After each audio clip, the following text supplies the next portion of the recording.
Attention Poundcast listeners, my new stand-up special, Popular Culture, is out now, and it's on YouTube for free, or it's kind of a pay-what-you-want kind of situation.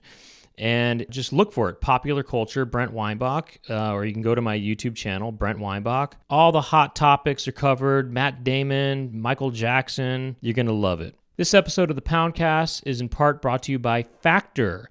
Make this your best season yet with nutritious 2-minute meals from Factor. Eating well has never been this easy. Get started at factormeals.com/poundcast50off and use code poundcast50off to get 50% off plus free shipping on your first box. That's code poundcast50off at factormeals.com/poundcast50off for 50% off plus free shipping.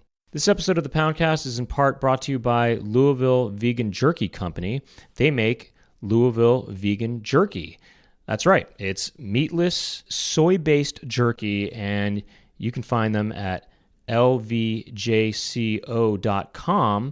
And they have lots of different flavors you can choose from, such as buffalo hot wing, pepperoni pizza, smoky Carolina barbecue, and they have limited edition small batch flavors such as Nashville hot chicken, cheddar jalapeno popper, and honey glazed ham.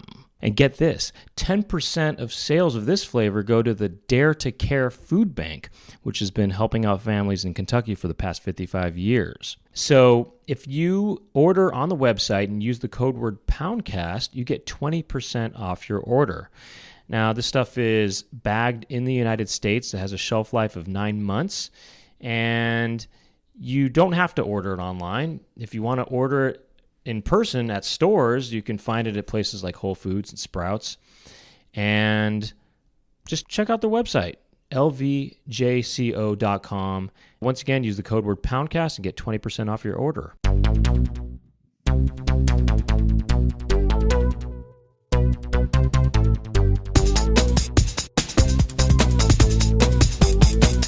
on the Poundcast. Welcome to the Poundcast. My name is Brent Weinbach. I'm here with Jack Birch. Welcome. But we have a guest, a special guest with us here today, and that is Anna Quinlan. Welcome. Thank you so much for having me. I should say filmmaker Anna Quinlan. I appreciate it. Yes. And you made a movie recently, a short documentary. It's called The Wilhelm Scream. The Wilhelm Scream. And it is a documentary about the Wilhelm Scream. And if people don't know what that is, why don't you tell us about it? Absolutely.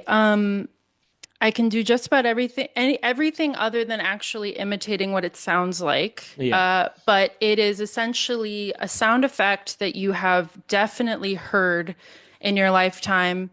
There's a few very obvious moments of it that people point to. One of the main ones being it's used a lot in the Star Wars franchise, a lot of times for stormtroopers getting killed. And it just sounds like a really wacky man screaming.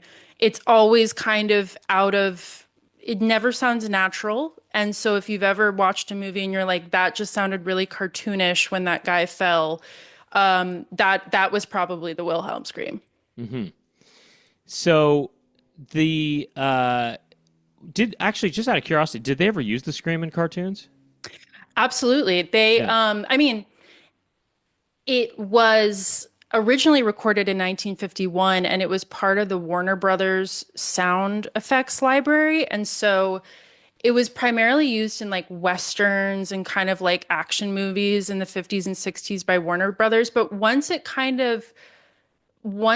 started getting copied and distributed in the 70s, it really was kind of in everything. It popped up in everything. It wasn't so much of a cartoon sound effect. So they weren't using it in Warner Brothers cartoons in the 50s and 60s or whatever. No, I think they saw it more as like like a cowboy movie. Okay, right. Scream. Just using it for that. So was it only in Westerns in the 50s and 60s? It was mainly in Westerns. It was also in the movie Them, which was a crazy old black and white, I guess horror movie about giant ants Uh-huh. that take over the world. It was used a lot in that movie. It was also, weirdly enough, one of the clearest uses of it is in A Star is Born with Judy Garland. I Oh, honestly don't know the context of it, but it's like in a scene and it's very isolated in the scene. It's not an action scene. It's, it's A Star is Born. yeah. And but that was the place where a lot of sound designers clipped it because it didn't have anything underneath it. So it just kind of happens and A Star is Born. Well, I'm I sorry, what's the context? That's the thing. The Hmm. clip that I've seen from it, and I haven't watched the full movie, is literally just Judy Garland like laying on a piano and then the Wilhelm scream happens. I Maybe it's one of the keys. One of the keys got pressed and then it made it go ah or whatever the sound is. Yeah, Ooh. you probably could do a better imitation of the scream No, than I God can. no. But so just to clarify and not to I don't know give away everything in that you cover in your film, but the first guys who started kind of I guess started getting into it or noticed it and started using it, they were Mark and Richard, right? They were actually Ben Burt and Richard. So Ben Oh, Ben Burt, Burt and Richard first started using it. yes. I guess, Yeah, USC. but so did they But start? Mark was an early adopter as well. Well, I was curious about that, just to make it clear that it was, they heard it, they first thought they heard it in the 1953 movie from there was a Yes. character in this Western name, the character's name was Wilhelm. Yeah. And they first thought it was from there, but then they later discovered it was actually from the 1951 movie Yes, where the guy exactly. gets eaten by the crocodile. Exactly. Okay. So it was the story I've been told is that Ben Burt, who is the sound designer of Star Wars and has done Uh a huh. million amazing films, he was a kid who would watch movies with a tape recorder and watch TV with a tape recorder. And so he would just listen to soundtracks even as Yeah. a little kid. So he knew the Scream. And then when he was at USC, the students were able to go into the Warner Brothers sound library. And he was like, oh, this is that sound. And I'm assuming at the time it would have been labeled as screaming man alligator or something like that. Right. But then they were like, oh, charge at Feather River. There's a Wilhelm is the one that gets shot with the arrow and makes the sound. So yes, at first it was called Wilhelm, and it wasn't until a lot later that he kind of dug all the way down to 1951. Right. Okay. And so, okay, Richard and Bert and Ben, they first Yeah. are using it, and then they said, did they when they discovered where the sound was from or where they thought the sound was from, they said, well, let's start using the sound in other stuff. Oh, yes, they were.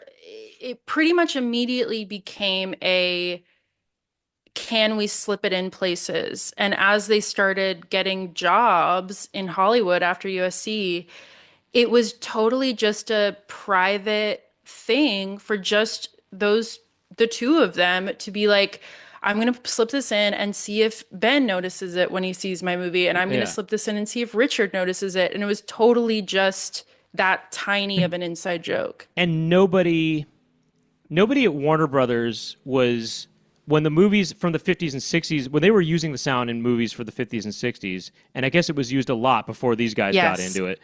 They were just using it not as a joke. I mean, they were. I mean, it started. It's basically a Yeah. joke for. It was a joke basically for Richard and Ben, right? Right. And then, but not a joke for people using it in the 50s and 60s. Mostly used for Yeah. westerns, and you say the movie Them or whatever.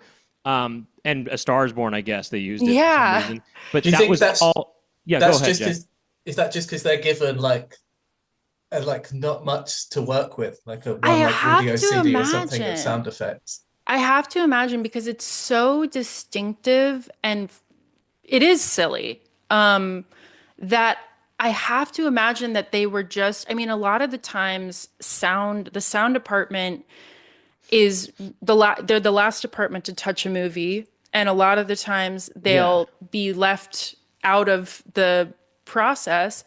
And so I could totally see a world where back then the sound team was given like a week and they're like, just kind of get whatever you can get. And that was top of the pile or something. Because it's just so strange. Actually, you know what? I just realized. Why don't we just play it? Can you play the sound? Do you have it on you? I have it on me. I might send it Oh, to Jack. Yeah. to Okay. Mm-hmm. Jack. And you could just, or you can even send it to me or whatever. I can, um, Okay, cool. It's so and then funny that I'm just so always people doing this. can hear the sound and they know what it is. Yeah. Yes. Um, Yes.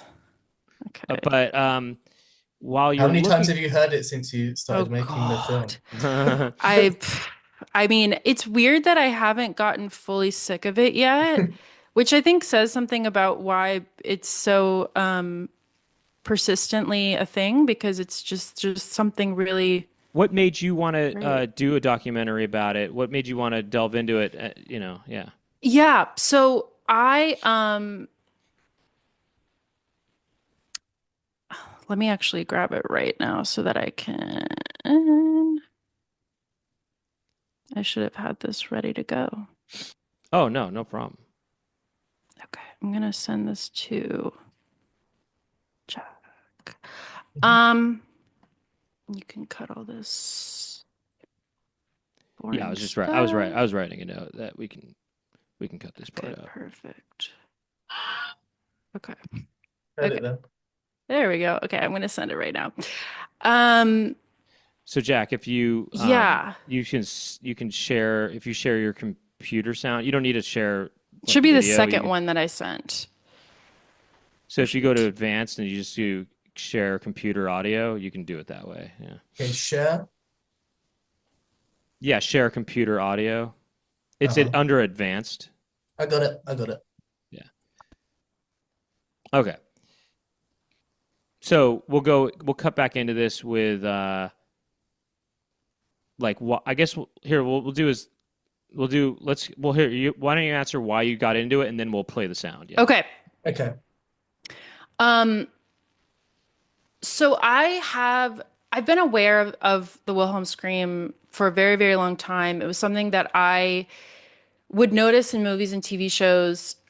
I did not know it had a name. I didn't know that it had any type of mystery around it. I Wait, just, I'm sorry. yeah, Did you just notice it or did you hear about it? I mean, just noticed it. I you just started so noticed you it. started just like these guys. You Yeah. started noticing the sound in movies and a lot of Yes. movies. You would just say, "Oh, there's that scream sound again." Yeah. Yeah. Oh, I was like, really? That's that's crazy. weird. And so I would hear it. And actually, weirdly enough, the first time I knew it was called something was um, James Blake, the musician, has a song called The Wilhelm Scream. And I was like, what's the Wilhelm Scream? And then when I looked it up and I was like, this is the guy screaming. And I was like, oh my Oh. gosh, that's the sound and it has a name. Um, Actually, let's go ahead and yeah. play the Yeah, sound. play it Let's, now. That's perfect. yeah.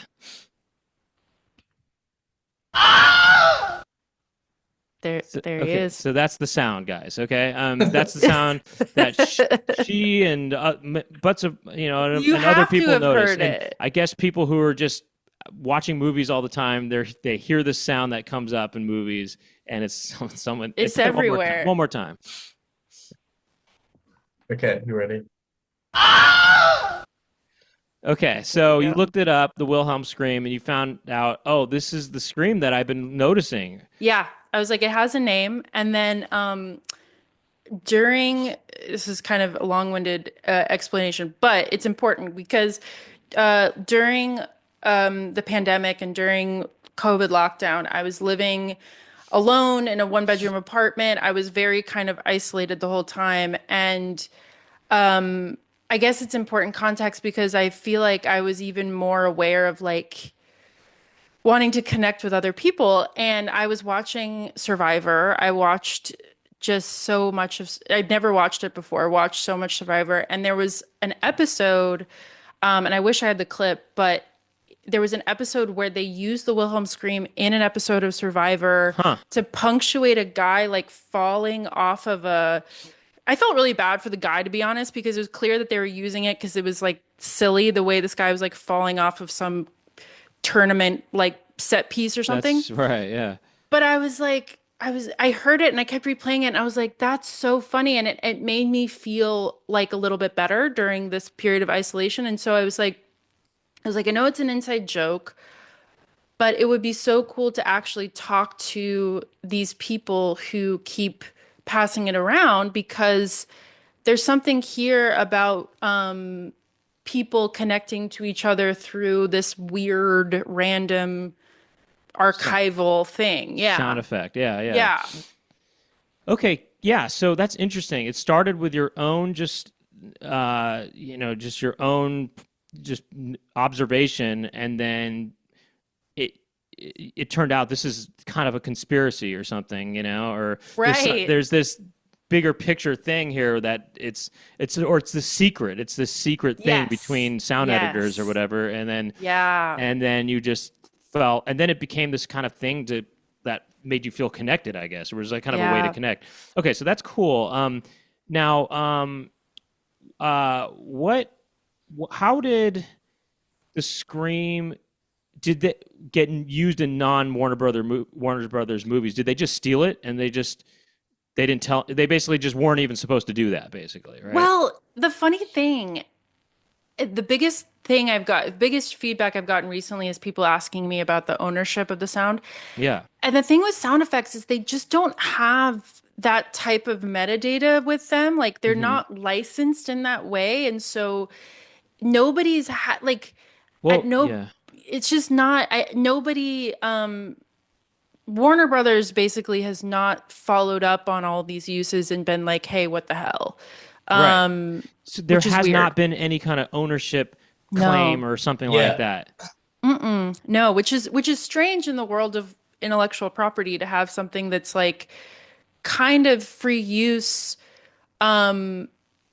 And it does kind of trip people up, myself included, because it feels like it feels like this nebulous thing, but at the same time I think there's this idea of like, okay, it's a sound effect. Like what's the big deal? And I think that also just speaks to how sound in movies and sound in general, sound design is just not a particularly like sexy, interesting aspect of the entertainment business. Like people are kind of like, I don't know. That's why it was so easy to talk to these sound designers. A lot of them are just like very down to talk because people aren't always Ah, emailing them and being like, "Hey, let's talk about how the sound design here." It's like yeah. they're a little bit further back, and so yeah, there aren't eyes on them in the same way, I guess. Did you feel like, were there any sound editors that you talked to that, because that this was kind of a secret, and this is touched on in Mm-hmm. the film, that it was a kind of secret, and then Steve Lee kind of Mm-hmm. maybe kind of made the secret a little more public, and maybe Yeah. kind of felt bad about that or whatever. Yeah. And because there were some people who it was this sort of inside joke, was there anybody who was maybe a little more hesitant to talk about it, or they didn't want to because they didn't want to keep bringing more attention to this thing that used to be their secret or whatever? Absolutely. I Oh, there mean, were people that didn't want to talk. there were, I would say, I have corresponded with Ben Burt, and he was very gracious, but he was kind of just like, didn't, I don't think he finds talking about the Wilhelm Scream interesting. And I think I would say I've had a spectrum of experiences, all great, but there are the people in the industry who really don't appreciate the Wilhelm Scream in the sense that it's takes you out of the film or takes you out of the show, or Hmm. it's the soundtrack is supposed to be kind of invisible, and so we really shouldn't be using it. And then you have the people who are just like having fun with it. So there is 100% a bit of a tricky piece with asking people about this, and I've had to like be very kind of delicate. Like I would kind of email people and be like, I'm making a documentary about sound design, and then Yeah. kind of slip the Wilhelm Scream in Uh-huh. later because it was Uh-huh. like a little touchy. Yeah. Was there anybody who just really had a strong opinion? Ugh, I hate the Wilhelm Scream. Did they actually just really blunt about it to you? And even aggressive? No, no one was, thankfully, no one was aggressive. At most, they might have, quietly, I mean, I'm trying to think. Everybody was open. If anything, I think they would steer away. Like if we kind of went on that, they'd be like, kind of wanting to steer back to kind of like, the more important stuff. But for the most part, everyone I talked to be fair, like had a really good sense of humor about it, which was really nice because I think it would be very easy. These are people who've won Academy Awards, and it would be easy to be like kind of stingy and like a little bit serious about it, but they've been like they get that it's fun. And I at least it's one of my favorite conversations was with, it's not part of the documentary, but I spoke to Gary Rydstrom, who is the sound designer for Jurassic Park. And he's the nicest guy. And he was like, he kind of sees the Wilhelm Scream as maybe a gateway into people caring about sound design, which I agree with that because I care so much more about sound design now, having worked on this than I did before. So yeah, I think some people do see it as like maybe a point of entry for some people. Yeah. Yeah, for sure. This episode of the Poundcast is in part sponsored by Factor. Factor delivers chef-made, high-quality 2-minute meals. You just heat up and enjoy. It's so easy, and you save so much time not prepping and cooking that you can focus more on the things you need to do, especially if you have an active lifestyle. With 45 weekly menu options, you can pick from Calorie Smart, Protein Plus, Keto, and other various diets.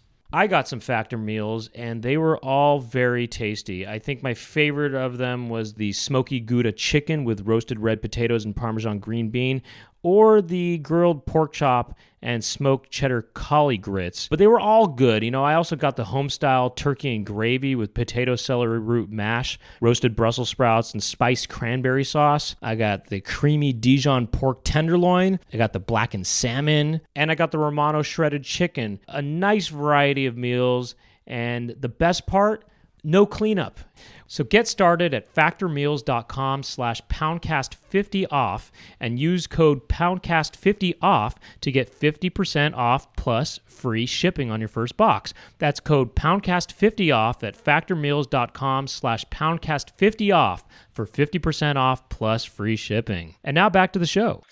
Okay, again, I hope you don't mind me kind of spoiling things that are in the documentary. No, that's okay. I thought about it before and I was like, it's a short documentary, so it's like spoiling, 20 minutes of something is totally fine. Well, okay, so, there was this speculation for a long time that the voice behind, or the person behind the scream was someone named Sheb Woolley. Yes. Right? Yes. And who was I guess he did voiceover stuff, and he was a comedian or something, right? Or most famously, he made the Purple People Eater song. Right, that novelty song, yeah. Yeah, and he was like a cowboy. He was like a real life cowboy who became a Hollywood cowboy in like Rawhide and those shows. A comic actor, right? Yeah. And so I get, it was speculated that people were saying it was very likely that it was this guy who was one of the people in this recording session that recorded a bunch of sound effects and stuff this one day, I guess. And this is for Warner Brothers, I guess, right? Yeah. So then you went to this, I guess, audio forensic analyst who was able to compare the Wilhelm Scream, to Sheb Woolley's, I guess, singing from the Purple People Eater. And she was able to confirm that was the same voice, based on, I guess, factors that she, is familiar with or whatever. My question about, so then that was sort of in the documentary, that's the confirmation. Oh, it definitely was this guy, Sheb Woolley, right? Yeah. My question is, did the forensic analyst compare the scream to a different person singing, just to see what that looked like? That's a great question. She didn't. I'm just curious if just I wonder if Yeah, there was like some sort of control yeah. thing Totally. done, No, you know? no, that's a great point. And um, I should maybe, I've been thinking about maybe sharing like my full discussion with her, on YouTube or something, because it's really interesting.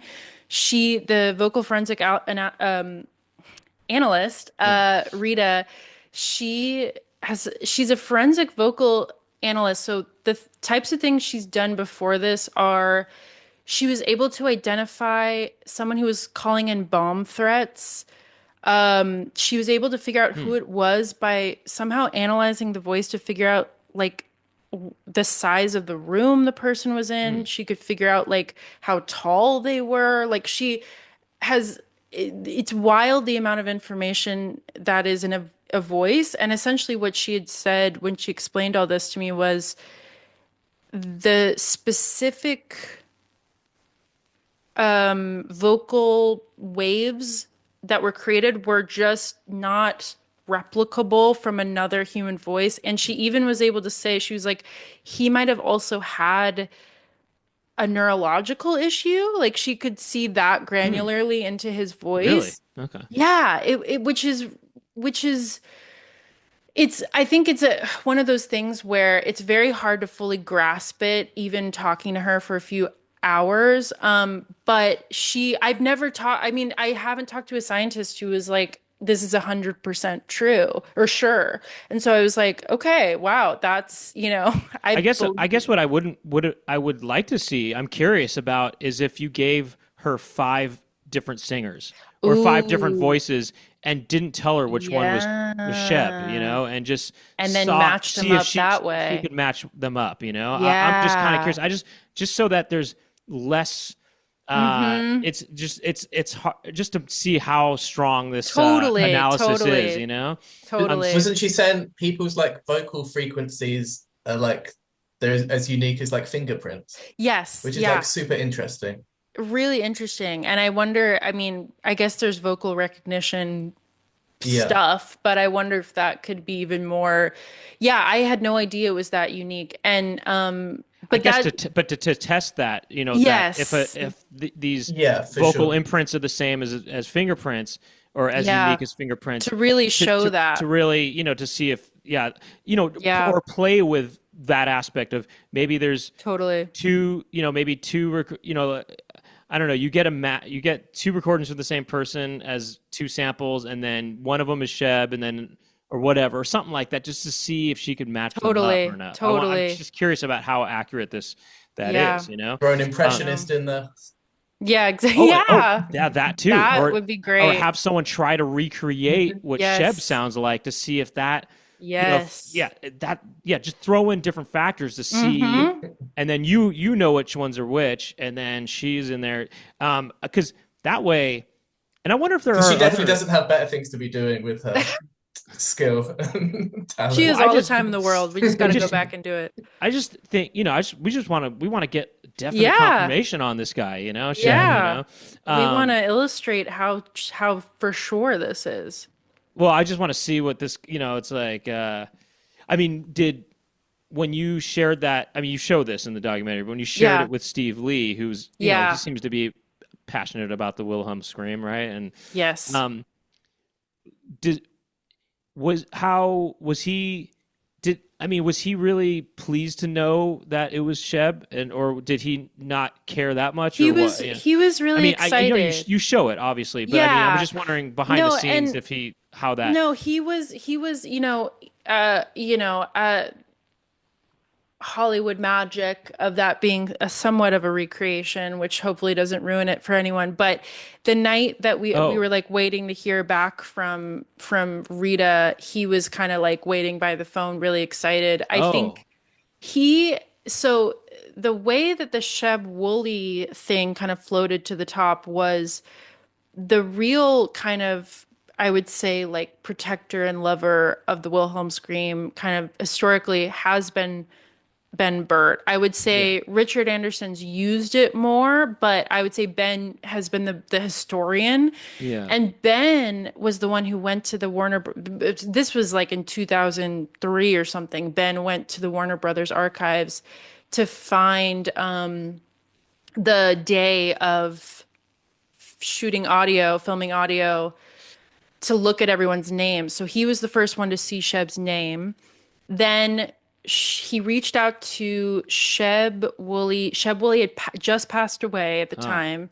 He reached out to Sheb Woolley's widow, and she said, "Oh yeah, Sheb used to talk about he loved doing silly things. He loved doing screams." And so we had this like anecdotal thing, which, you know, I don't know. But I think Ben was the one who was kind of really put it out there. And then Steve, I think because of feeling like he had put it on the internet, and, for anyone listening, Steve had started this list of Wilhelm Scream uses online.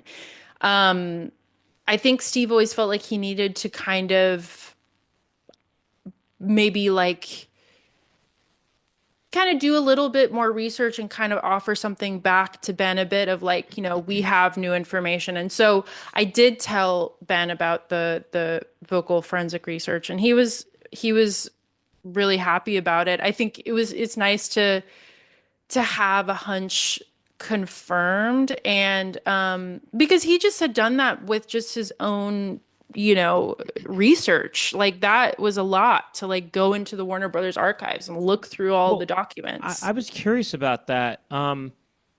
What, who were the other actors that went in that day, and did That's a they, good question. how much was explored in that? Were, I mean, how much did he Yeah. explore those other options? Who were those Yeah. other people that were recorded that day, Yeah. and And what year was it from originally? It originally was recorded in 1951. Yeah, I mean that's Um, crazy that that's even archived, that kind I of know. stuff. It is right, kind of it incredible. is crazy that they have the list of people who went in that day. How many were Yeah. there actually? You I, know? I think it was a handful of guys. But the thing, it's a great question, and I don't know the names of the other people. I think the thing that had stood out at the time was, I Right. think Ben had like Sheb also was a yodeler, was like a Mm, musician, and the Wilhelm Scream has kind of like a bit of a yodel sure. quality to it, Yeah. and that added to the yeah, yeah, Okay, so I was curious about that. Why did he seem to yeah. Why lean was into he focused on Sheb? Yeah, Sheb? why did Sheb become the Yeah, front runner? Or why did he start investigating Sheb instead of the others yeah. too? So because of the yodeling, he knew Sheb did the yodeling. Yes. Yeah, he was like a musician, and he was Hmm. kind of a known guy at the time. Yeah. So just I mean, would it be possible to do a follow up with the forensic analyst to do a sort of thing to see if Yeah, I reached out to her recently. do a blind test or something? Yeah. Wait, I mean, I've always wanted to do a bigger version of this project, where I spend a little more time on all the little, all the parts of it. And so she works at Carnegie Mellon in Pittsburgh, and I've been like, oh, it'd be so great to go out to Pittsburgh and just like hang out with Rita, and yeah, just run the whole gamut, just make Actually, her do all the tests. well, that actually makes me wonder what is the bigger version of this? Of So yeah.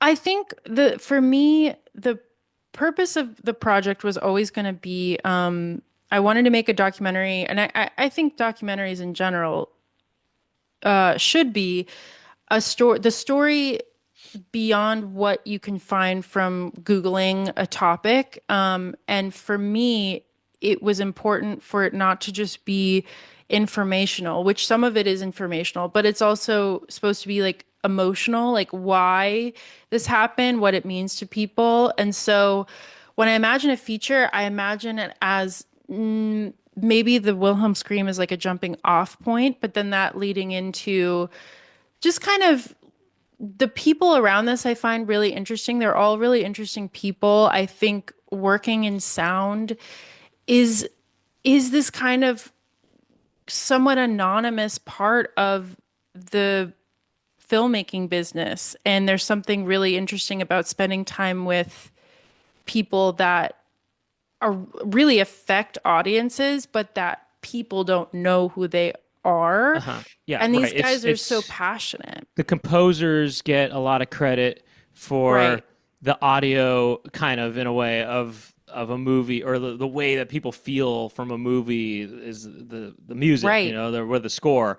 But there's so much environment and you know, and all. I mean, you kind of this is a really neat part of the documentary is when you're in some sort of set with Yeah, Steve Laurel Lee. Canyon sound stages. Oh yeah, yeah. Yeah. And it's some sort of it looks like it could be the set of an alien movie or something, you know. Yeah. It's like it seems like it's a space ship or something. Yeah. And you know, he's kind of going through, okay, let's make this sound a little more eerie or a little more whatever. I mean, he's kind of describing the different ways that this could sound to make it feel more like the environment that he, you know, wants it to be. Yeah. And yeah, and I guess a lot of that it is kind of invisible, right? And people don't notice it. And so I guess if you were to do a bigger version of this, it wouldn't just be about the Wilhelm Scream. It would be about just bringing light to these invisible, these hidden figures, the hidden figures of sound. You know? That's the title, The Hidden Figures of Sound. No, it's absolutely. I mean, I loved making that with Steve, and Steve has become one of my really close real life friends. Really? And Yeah. that was part of the film too, was like really like that connection piece was we're still very close friends. He's such a cool guy because he's always lived in Los Angeles his whole life. He grew up, like, he went to the premiere of Star Wars with his dad was a really famous sci-fi like historian at the time. So he just has been kind of like in it for so long. He has a billion stories. He's just a really interesting guy. But he was the one who was like, you know, maybe we should do this kind of demo in the spaceship set. You know, we're going to be on the spaceship set. We could do like a demo. And it was, to this day, he sent me this script and I was like, you know, it's a documentary. I don't know if I want to do something scripted. And I, you know, this is all on me. I didn't trust how great of an improviser he was and how good he is on camera. But that day he's like, okay, we're going to do it.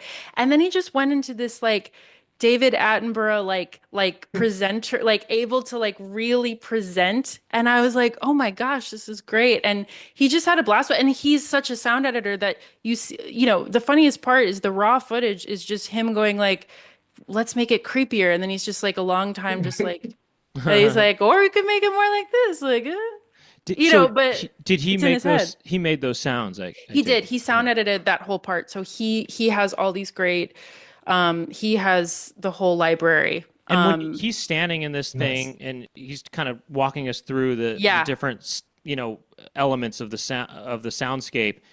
Was that happening in real time there, or was that it's total silence? Okay, total silence, and then he's adding it later. Okay, wow. Yes. So he had the sounds in his head. He had just, it like, all in his head, which was so good. Funny to be there. And I should just put out the raw without anything because it's really funny, especially because he's like, he has this monster sound effect. So he's like, okay, I'm gonna have a monster reaction. So we're just totally letting him do his thing, and he's just like, you know, but like I know that he's gonna put something great there, but like I just had to trust him completely. That's really funny and really cool that he was. I was wondering that. I was wondering, are they playing this on some Absolutely sort of PA, not. or is this done in post? And I just thought that's funny that he's kind of walking us through it and reacting to it too. Yep. That's cool. And then it was just total silence. Yeah, that's cool. Total silence. What is that Laurel Canyon studio place? So funny. Laurel Canyon. So it's so many funny stories from that place. It's a spaceship set that was originally built in 92. They didn't have a firm, like we kept being like, what was shot on this soundstage?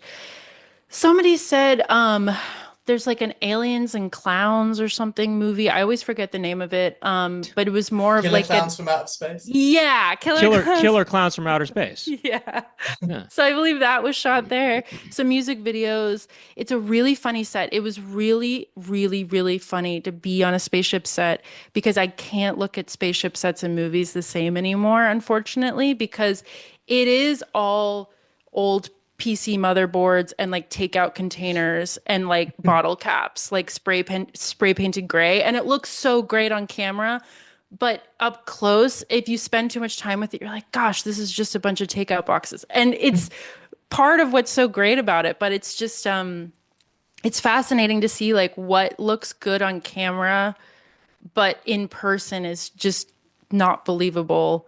And if you light it the right way, and then the sound design, I mean, that's the whole point is like this, a space movie without kind of like an eerie spaceship sound would be totally weird because you'd be like, it just wouldn't really like grab you because you want to feel like you're actually on a spaceship. Just hard really, it gives it so much. you. So it gives it so much life to it. Yeah. Did you? So you shot all.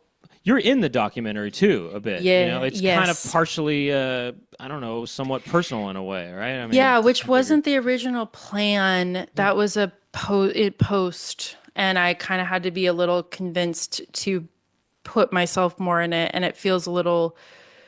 It was a little hard to like edit myself. Wait, why did you not? Why was that not part of the original concept? So originally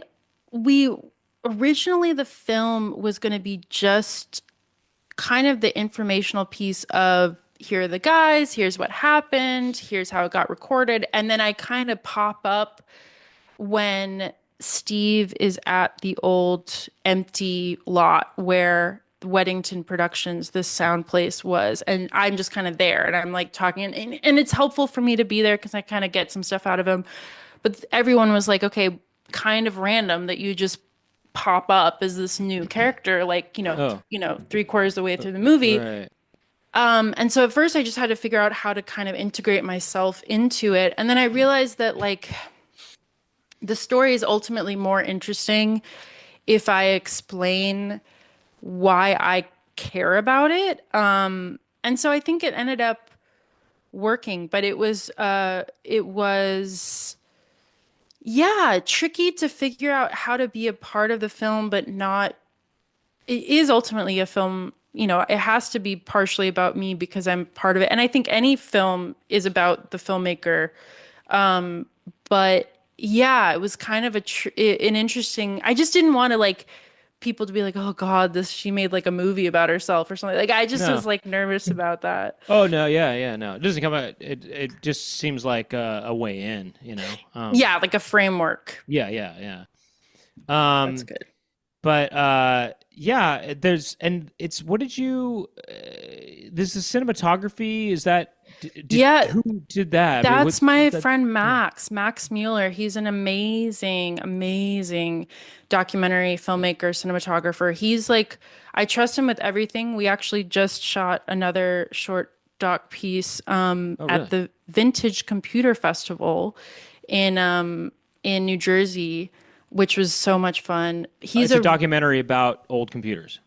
It's a documentary about the people who love old computers, because apparently I have something about people who like old stuff, an obsolescence or something, or there's something about that to me that I find really interesting. Are you you're into obsolescence?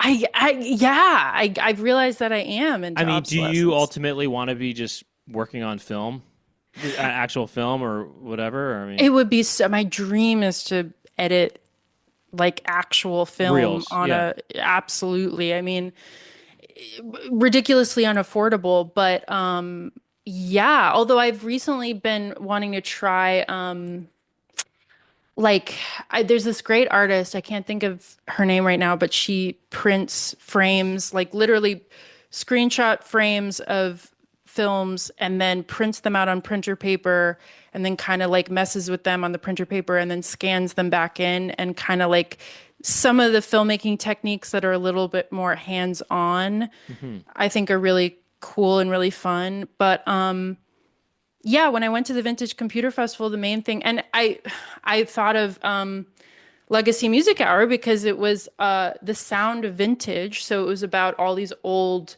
synthesizers and all these like early sound chips. Sound chips. And the main question I asked people was, I asked them why they love their machine. And then I asked them, do they feel protective over their machine continuing through the ages? Because a lot of these machines were from the 70s and, barely anyone knows how they work anymore. And yeah, they were all felt protective. And so I think I feel protective over things that don't seem like they're like ideal or like optimized or something. Well, hey, I look forward to seeing this one. Yeah. Having seen this Wilhelm Scream one. Thank you. And that's another thing. It looks really good as well. That's what I'm Thank saying. Yeah, you. it looks great. Yeah, and the sound's awame as well. Okay, thank you. soundtrack The is sound, really we cool. had to get the sound right. 'Cause yeah. And can't the make shots of the the tape recorder and all Yeah. that Yes, stuff. they're really nice. It's just, they look cool. Thank yeah. you. Those are fun. Did you? What's going on with this? Is it out? Is it public? What's It going on? is still in festival run, Festival. so Okay, it's not publicly available, although I do want it to ultimately live online and just be free to watch. That being said, anyone who DMs me at the Wilhelm Scream doc at Instagram, anyone who DMs me, I will send you the password protected link to the film because I want people to see it. It's Well, once just- it's public, I mean, Ben is going to be pretty upset about that, right? No, I'm just kidding. I don't know. Well, it's funny because at one point somebody was like, does this make him look bad? And I was like, I hope not. I don't want him to. No, make Ben look bad? Yeah. No, how? In what way? Maybe just not being like him being, I guess Steve saying that he felt bad or like he'd gotten in trouble or something, which I don't. I understand where Steve is coming from, which is this is Yeah. a cool thing for sound editors to sort of know about, and it's sort of this, it's kind of our secret, But then Right. now, and then this is touched on in the documentary too, that people started using the Wilhelm Scream so much that it became kind of trendy and maybe even Yes. almost hacky to use the Wilhelm Yes. Scream because it's just everybody's using it, and it's kind of this joke. Yeah. It's played out. It's just this it's like a fad now or something. But then I guess it's kind of come around where it was played out at a certain point, and now maybe people it's almost like members only jackets in a way where it's they were okay, they had their time, and then it became this thing where, well, some people were maybe wearing them but nobody was, and then they Yes. got trendy and stuff. Yes. And then now maybe the trend is over and now people are starting they're No, wearing the members only again. I don't it's know, so something funny you like that. bring up members only because growing up, my dad, I had like an old dad, like he Yeah. was like older than everyone else's dad. And he, in the 90s, he was wearing his members only jacket. And I was so like, I don't know what it was about that jacket, but I was just embarrassed a lot of the time when he was wearing it. And then in recent years, I've had friends be like, oh, I really want to get a members only jacket. I'm like, right. wow, it really came all the way around. Well, they were big in the 80s.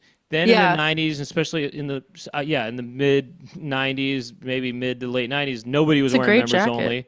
But I Right. had a members only jacket in '98. But and I wore members only in the late '90s to the early 2000s, and then around 2002, I was still doing it. But in 3, 4-ish, I started seeing everybody's wearing them. And I'm just thinking, and I thought, I don't want people to think I'm using the Wilhelm Scream, And so I stopped wearing the members only jacket at that point because I felt like it looked like I was being trendy, and I wasn't trying to be trendy. Because that was the era of the normcore, and then there was this idea of like, it's cool. Yeah, I mean, whatever the case may be, people started using it.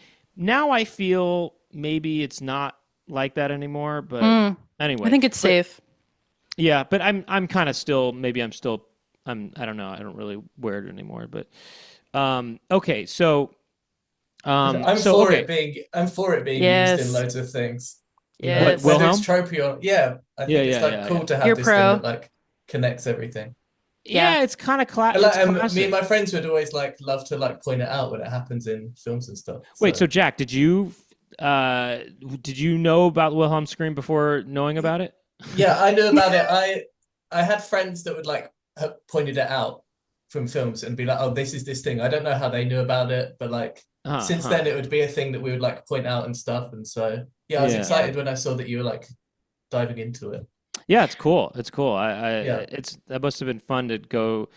and then go, you know, come to Los Angeles and you Totally. know, Kind of I go don't know. this like kind of OG Hollywood Yeah. kind of end of things, which is really Yeah. fun. And I should say too, when I first thought about making the project, which I'll just do a shout out for, like, creative groups with your friends are great, because I just had a really small group of my friends were like, we should just like hold each other accountable for creative stuff we're doing. And we had our first meeting and it's like, okay, what kind of creative stuff is everyone doing? And I was like, well, I thought about making a documentary about the Wilhelm Scream. And they're like, okay, well, can you, like, next meeting you've emailed someone or something. That's really how it happened. But also, I kept thinking I would come across the Wilhelm Scream documentary. I kept thinking I'm gonna find it and Mm. someone's gonna have done it. And part of what made me do it was that it just didn't exist in the sense in the way that I thought it would. And I was like, okay, I kind of feel like I have to do this now, because I'm gonna really be kicking myself if this comes out in a few years. Yeah. And you know, which was kind of cool. It was kind of a good Yeah. motivation to get it done. I wanted to ask, is your fiance worked on this project as well? Yes. Yes. Ian Pritchard, he's an amazing musician. He did the score for the film. And what he did was we knew going into it, we wanted to figure out how to use the Wilhelm scream in the score. And what he managed to do was he basically kind of pulled the scream apart and grabbed some frequencies. He could explain it better, but he grabbed the frequencies and kind of created tones from the frequencies that made the score. So the score is made up of the scream as reformatted into music, which is Wow. goes all the way over my head, but is extremely, extremely And cool. it's a really cool like synth soundtrack as well to it. So Yes. that's Yeah, I awesome that wanted it's made that to, from the like, screen. yeah, the Wilhelm scream is everywhere. It's just That's in the really neat. fabric. That's That really is super cool. neat. That's Yeah. really cool, and that's really something that nobody would know unless you said so. Yeah. Yes, yeah, I've been trying to verbalize it, because short of me just putting like you know, something on screen that's like, by the way, yeah, I love when I do like to make things where, and I like watching things or hearing things where there is that extra level of, like, it's in the fabric, and then you kind of have this, this fun Easter egg on top of everything else. Yeah, yeah. Well, hey, look, thanks for we're gonna wrap Yeah, up this main episode, and we're gonna carry on and do more. But thanks for coming on and thank talking you. about it. And it's really cool, and I hope people can see this in an easy way. Yeah, we're gonna But be the San Francisco Documentary Festival, which is at the end of May. They're doing like a oh, virtual festival for doc okay, stuff. So, okay. yeah, so people can see it there too. It's in when? It's May, I believe it starts May 29th. Oh, okay. But I will be keeping people updated if they want to follow the Instagram for Anna the Wilhelm Scream. Quinlan. It's Anna Quinlan. It looks like Anna. It's Anna, Yep. and Quinlan, as you imagine, Quinlan, right? Yes, And exactly. can people check out your other stuff, your other work? Like, you have Um, You have a I Vimeo do have a channel? Vimeo. I do have a Vimeo channel. I have a website, Okay, which is website. just annaquinlan.com, Okay, www.annaquinlan.com. I got in early on okay. my own name. So, Um, Smart. good. And yeah, if you want to continue on with us, you go to patreon.com/poundcast, and you get the extended episode, and I think you're going to share with us some raw yes, audio footage never before heard. of some stuff that might be Yeah. some interesting stuff, behind the And scenes kind of and maybe stuff. Brent will do his best impression of the Wilhelm scream. Mm-hmm. I'll try. I'll try to Will do a Brent Wilhelm scream? scream. We'll find out in the Patreon. Yeah, we'll try that. We'll see what the Brent scream is. Maybe that could be used and stuff. The Brent scream. Oh, We absolutely. can all try our own screams and see what Let's do Uh, it. but and then and yeah, and if you want to watch this on video, it's youtube.com/the Poundcast. And we have an Instagram account with some highlight clips sometimes on there, the Poundcast. Thank you to Jack Birch for being here and also helping with the behind the scenes stuff. And again, And again, check out, when does this come out? Let's see. Oh, I'm not sure. But anyway, whatever. Check out the special, May 21st. Maybe it's out already. I don't know. I'm not sure when this comes out. But I'm excited. May 21st, Popular Culture. Check it out on YouTube. And I'm just trying to think if there's anything else here. No, I think we'll go unzipped, I guess, for the extended episode. So thanks everybody, and we'll see you next time on the Poundcast. Yeah, next time. I'm Brent Weinbach. Bye-bye.